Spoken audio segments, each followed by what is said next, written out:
Ny farany izay mahatanteraka ny tenin'ny faminaniana ao amin'ny soratra masina. Fa hiaratsy hatrany ny andro. Ary arao toy izy ny andro azo lomantsozy ary ampiasaina. Fa ratsy izao fiainana izao. Miratsy. Ary tsy vitan'ny miratsy fa avelan'Andriamanitra miasarotra hatrany izany fiainana izany. Efa tanteraka ny fanambaran'ny tenin'ny soratra masina fa tena iorovo ny olona ny fahaverezan-kevitra. Gaga nantany vidim-bary teny Sobe, masa fahafomanso, efa 503 kilao ny vary. Eo amin'ny 402 eo ny farafahorana. Dia lasa eritseritra ny teny. Eritseritra amin'ny ahoana moa? Fa mandinika dia fomba hitondran'Andriamanitra zavatra velany tanteraka eto amin'ity izao tontolo izao. Izay tsy maintsy tsarovana mandrakariva. Ary betsaka ny olona tanteraka aminy ity fanambarana ity. Mateo 7:20. Mateo 7:20.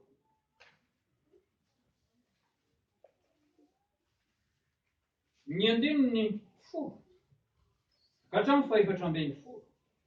Dia misy teny ao, misy fanambarana ao. Izay ho vakiana amin'ny anaran'i Jesosy Kristy. Izao ilay fanambarana amin'ny anaran'i Jesosy Kristy. Mateo 7:20 ka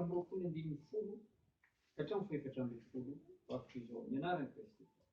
Ary amin'izany andro izany dia ho tafitona ny maro ary fampiapanga sy fankahaly izy. Ary izy mpamina ny sandoka maro hitsangana ka hamitaka ny maro. Ary noho ny habeny tsy fankatoavan-dalàna dia hiamangatsika ny fitiavan'ny maro. Fa izay maharitra hatramin'ny farany no vonjeka. Ary torina amin'izao tontolo izao ity filazantsara ny fanjakana ity vao ho vavolombelona amin'ny firenena rehetra dia vao tonga ny farany. Tafitona ny maro, fampiapana. Any anaty tambajotra serasera sosialy any dia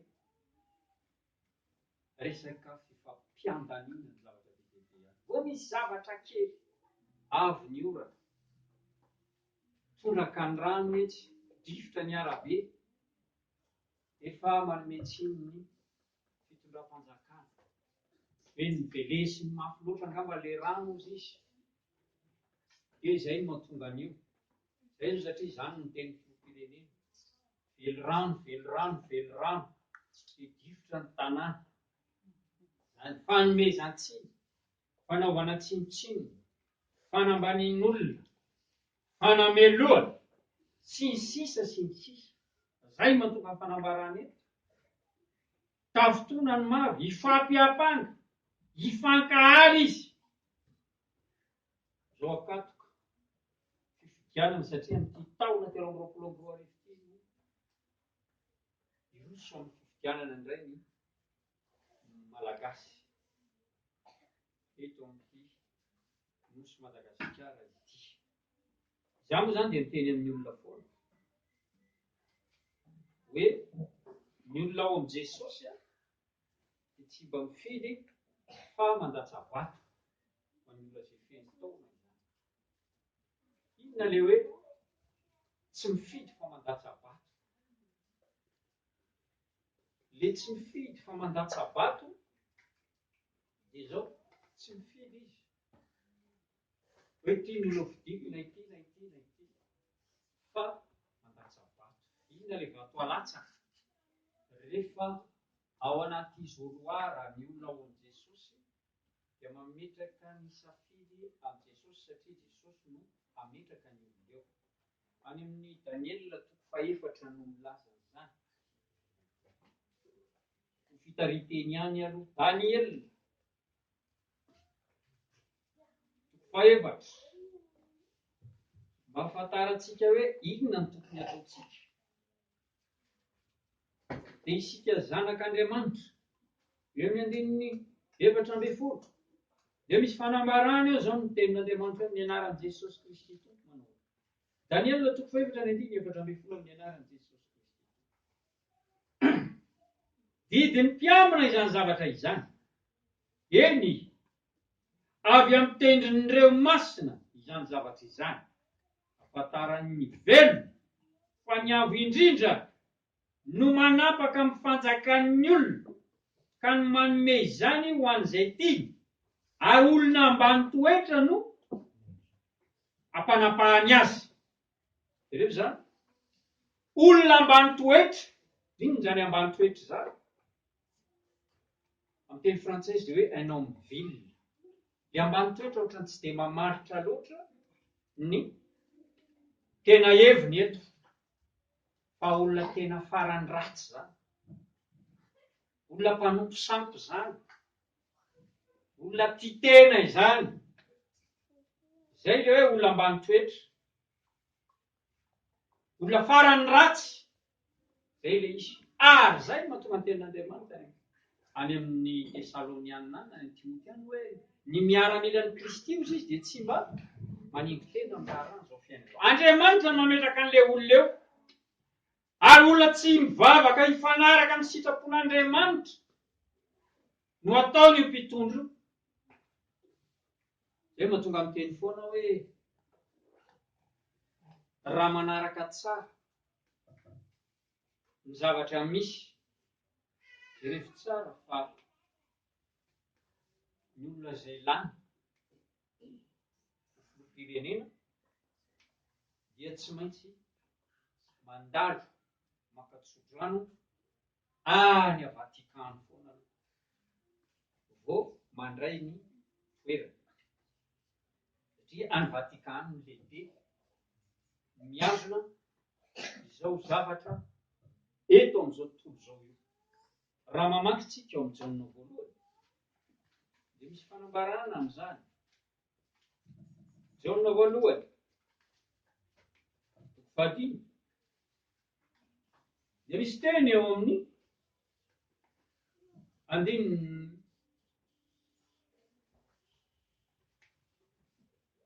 8:20 sy 9:20. Dia misy teny eo amin'ny anaran'i Jesosy Kristy tompo manao hoe Jaona voalohany 5:5 dia 8:20 sy 9:20 amin'ny anaran'i Jesosy Kristy tompo manao. Fantatsika fa izay rehetra nateraka Andriamanitra dia tsy manoto, fa izay nateraka Andriamanitra dia miaro ny tenany ka tsy mikasika azy akory ilay ratsy.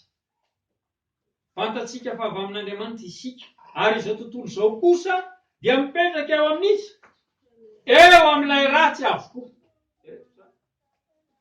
Misy manontany zany hoe fa nga zany Satana tena mbola manjaka e? Dia raha mamaky indray tsika ao amin'ny Hebreo 1:3 dia misy teny toy izao. Hebreo 1:3 dia misy fanambarana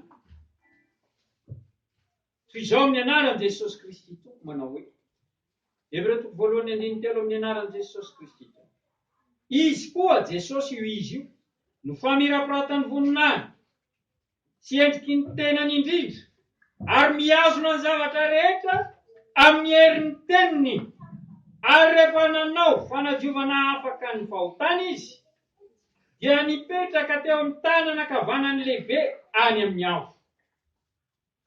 Izy no mihazona ny zavatra rehetra amin'ny herin'ny teniny. Ho maninona izany Satana no mbola eo amin'izao tontolo izao ihany? Fa maninona zany Satana no mbola eo amin'izao tontolo izao ihany? Izay mahatonga an'Andriamanitra milaza amin'ny Romanina 8:9. Romanina 8:9 ny andininy 8:20 dia misy teny eo. Romanina 8:9 ny andininy 8:20 Dia misy fanambarana toy izao amin'ny anaran'i Jesosy Kristy tompo manao hoe Romana 8:20. Ary fantatsika fa ny zavatra rehetra dia maninona ozy izy? Miara-miasa. Aninona? Ahasoa izay tian'Andriamanitra. Dia izay voantso araky ny fikasany raha teo. Misy zavatra velan'Andriamanitra hiara-iasa ao matoa miara-miasa zany. Misy zavatra anankiroa mifanohitra ao.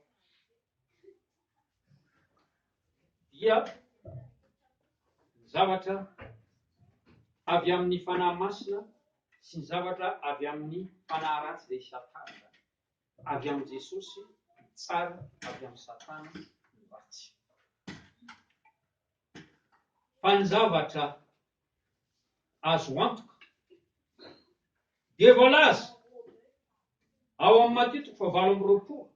Iza no tena tompon'ny fahefana? Iza no tena mibaiko? Satana izay mbola eo amin'izao tontolo izao ve? Sa Jesosy Kristy izao ny tanana ankavanan'Andriamanitra? Izao no teny eo amin'ny Matteo 7:20. Ny 9:20. Matteo 7:20. Ny 9:20. Amin'ny anaran'i Jesosy Kristy tompo mamakiana azy manao. Matteo 7:20, ny 9:20. Amin'ny anaran'i Jesosy Kristy. Ary Jesosy nanantona dia niteny taminy ka nanao hoe efa nomena ny fahefana rehetra any an-danitra. Any an-danitra ihany ve? Sy ety an-tany. Izay mahatonga an'ilay hoe avelan'i Jesosy hiara-iasa ny zavatra rehetra. Inona ny antony? Hiantsoan'olona foana. Hiantsoan'olona foana. Antson'Andriamanitra foana. Matoa misy trangan-javatra esan'ny Satana. Dia tadidi tsara fa nahazo alalana avy any amin'ny Jesosy izy izay. Ho afaka nanatanteraka ilay asa. Nahazo alalana izy izay. Matoa Satana afaka nanatanteraka izay asa ratsy izay. Inona ny anton'izany? Antson'Andriamanitra io.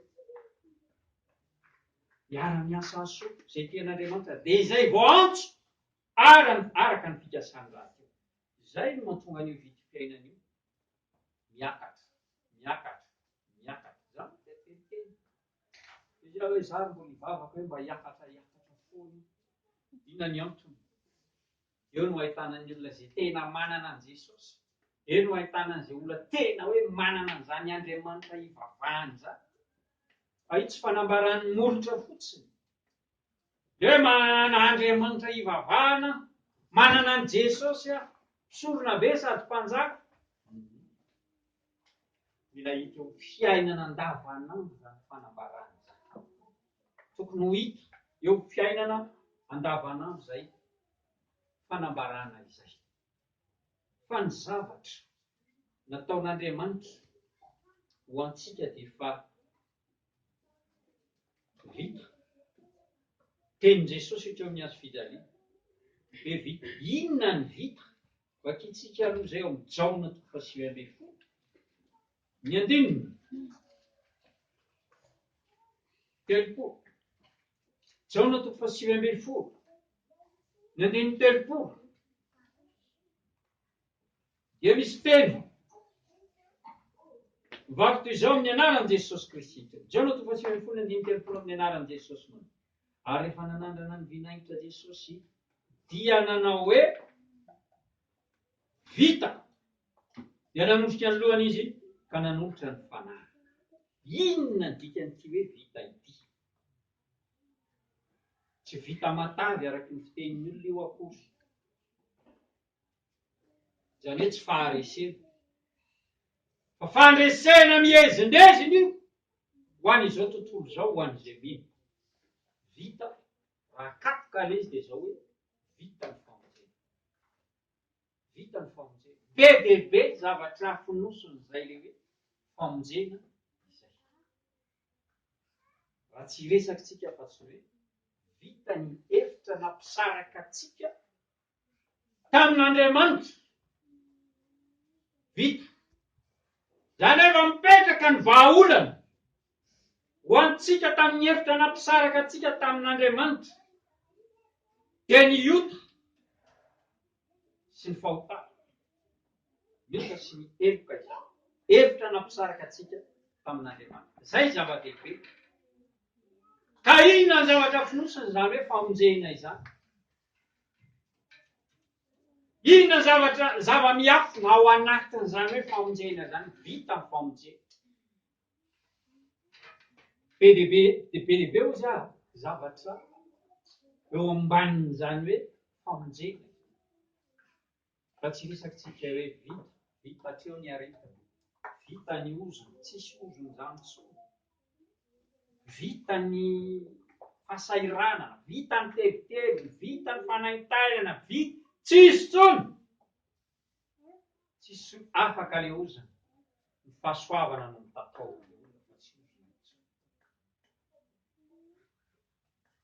Zay dikany hoe vita. Ka raha mahalala ny zavatra fonosiny izany famonjena izany ny olona anankiray, dia iombony eritreritra amiko izy. Hoe aleo hiakatra eo foana vidim-piainana io hitatsika. Tsisy matahotra an'izany. Fa manana Andriamanitra, ahoana ozy izy Andriamanitra? Isaia 5:4. 4:5 azafady.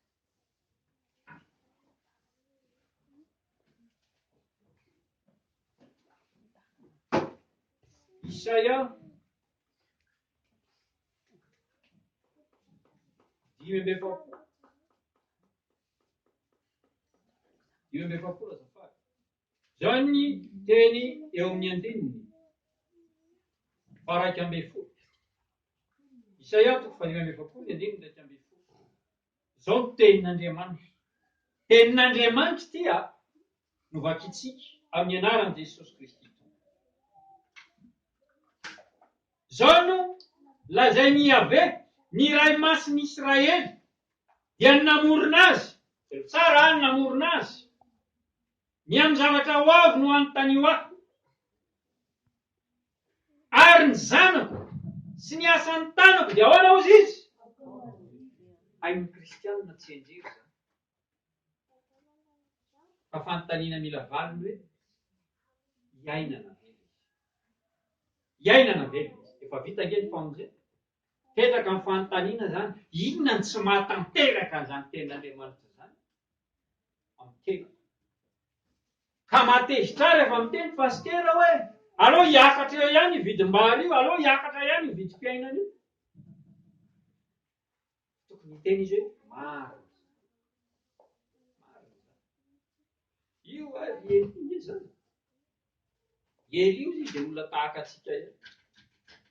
Vavaka izy mba tsy hilatsahany io mandritra ny 3 taona sy 9 mona. Inona ny antony? Be loatra ny faharatsiana. Variana loatra ny olona amin'ny fisainana. Andavanandro amin'ny fivelomana. Tsy mifantoka amin'ny finoanan'Andriamanitra. Ny olona tamin'izany fotoana izany. Dia mazava loatra. Nahaton'Andriamanitra ny hain'ny vivavakely izy. Ny antona ny an'ny orana. 3 taona sy 9 mbola tsisy vokatra mihitsy zany nandritry ny 3 taona sy 9 mbola. Enjany zany. Eto amin'ny firenentsika. Tara kely ny orana dia mpamonomonina ny mpamboly. Taraiky ilay orana. Zaho manketsy ny makero. Vao mainka moa ka hoe tsisy. Dia asa fotsiny. Raha mbola iainana izany ankehitriny. Efa tsy fantatro intsony ny zavatra izay hitranga. Azany ny zavatra tokony velona ankehitriny. Dia izany. Elika. Mitovy amin'izany hiakatra ny vidim-piainana. Zavatra tsy tokony matahorana izany raha tena zanak'Andriamanitra marina izao sy aho. Efa vita ny famonjena.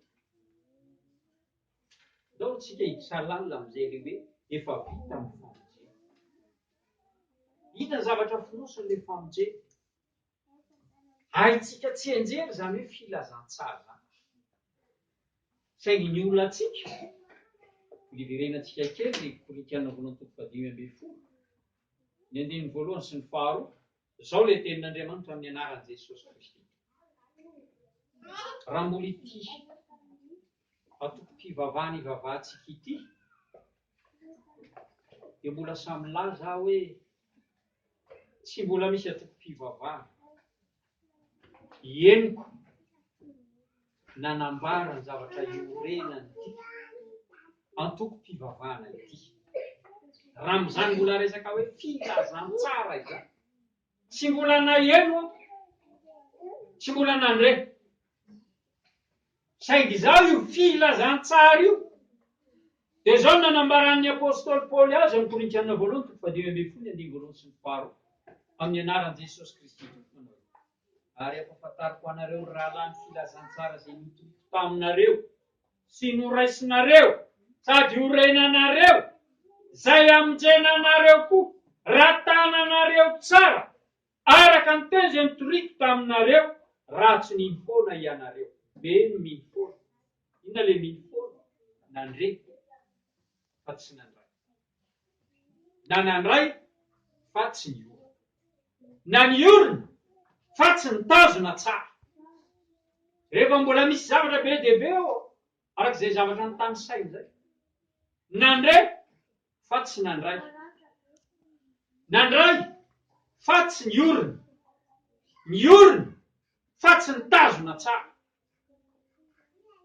Izay tsy mahatanteraka ilay fahavitana ilay famonjena eo amin'ny fiainan'ny olona tsirairay avy. Efa ny zavatra rehetra efa vita. Efa vita.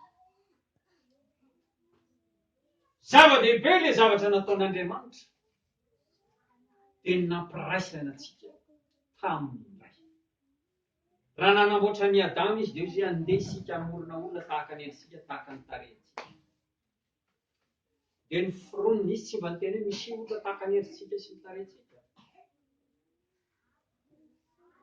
Fa ny volavolainy mihitsy, tany namolavolany azy, dia nataony tahaka ny endry sy ny tarehiny. Ngamba Andriamanitra manana endry tarehy, manana orona, manana maso. Tsy izay ilay tian'Andriamanitra ambara. Fa ny toetra an'Andriamanitra masina, marina, tsara.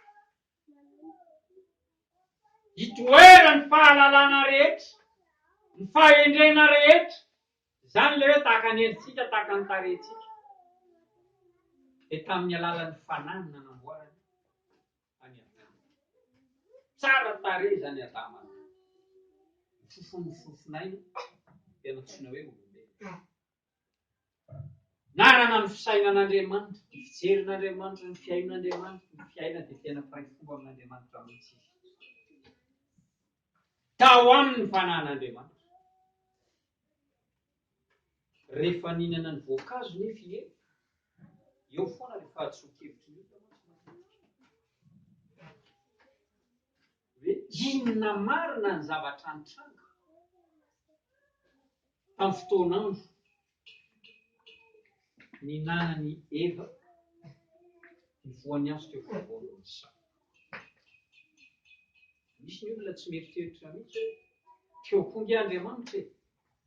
Andriamanitra inge eo amin'ny présent e. Izany hoe eny amin'ny faritra izay rehetra rehetra misy an'Andriamanitra foana. Izay no tonga ny malagasy ny taolina an'izany fahendrena izany hoe aza ny lohasamangina hozy izy nijerena fa izy Andriamanitra aiza eo an-tapon'ny loha, ka na makaiza ianao makaiza eo an-tapon'ny loha foana izy. Omniprésent ny filazan'izany. Satria ireo toetra telo ireo ananan'Andriamanitra, omniprésent, omniscient, omnipotent. Zay tadio zay. Teo Andriamanitra tamin'ny hinanany Eva ny voankazo. Fa fanontaniana mila valiny hoe naninona Andriamanitra tsy nampahatsiahany Eva hoe tsy azo hohanina nge fa mahafantatra. Fantatr'Andriamanitra ny zavatra hitranga matoy izy tsy niteny tamin'ny Eva hoe tsy azonao hohanina io fa mahafaty. Raha azavaina amin'ny hevitra ambadika izany zavatra izany dia hoe eritreritran'Andriamanitra izany dia izao hoe aleo iseho ilay fahafatesana. Inona ny tanjon'Andriamanitra amin'izany? tanjon'Andriamanitra amin'izany tsy ho fantatra. Izany hoe atsara ny fiainana izany raha tsy misy zavatra mitaha aminy eo dia ny fahafatesana. Izay mahatonga azy milaza. Deutéronomie haitsika izany teny izany telopolo. Deutéronomie toko fahatelopolo. Andriamanitra ingana mila ny fahafatesana io trano. Fa tsy izany ny fahafantaran'ny olona azy. Deutéronomie toko fahatelopolo ny andiny 9:20 amin'ny anaran'i Jesosy Kristy tompony vakoka izao. Deutéronomie toko fahatelopolo ny andiny 9:20. Miantso ny lanitra sy ny tany aho anio vovavolombelona aminareo fa efa nataon'izy Nataon'Andriamanitra no milaza eto teo anoloanao ny fiainana sy ny fahafatesana. Izy any namela an'ilay vitranga eo manitra ary ny fitahiana sy ny fanozonana mampisafidy amin'izay Andriamanitra koa mifidiana ny fiainana mba ho velona ianao sy ny taranakao dia no tiany avy Andriamanitra ao ianao ka iainy ny feo sy hifikotra aminy fa izany no fiainanao sy fahamaroan'ny andronao mba honenanao eo amin'ny tany izay niainiany ny avy tamin'ny Abrahama sy Isaka ary Jakoba razanao homen'azy. Andriamanitra ny namela ny trano. Tsy hitany tsiro izany fiainana izany raha tsy efa manandrana ny fahafatesana aloha. Ary izay ilay hoe tahaka ny toeran'ilay olona tao amin'ny Adama voalohany mitondran'ilay olona ao amin'ilay Adama faharoa na ilay Adama farany dia Jesosy. Tsy maintsy mandalo an'io fa tsisy an'izany hoe olona voateraka dia tonga dia olona araka ny fahana. Jesosy ihany no niaina tamin'izany.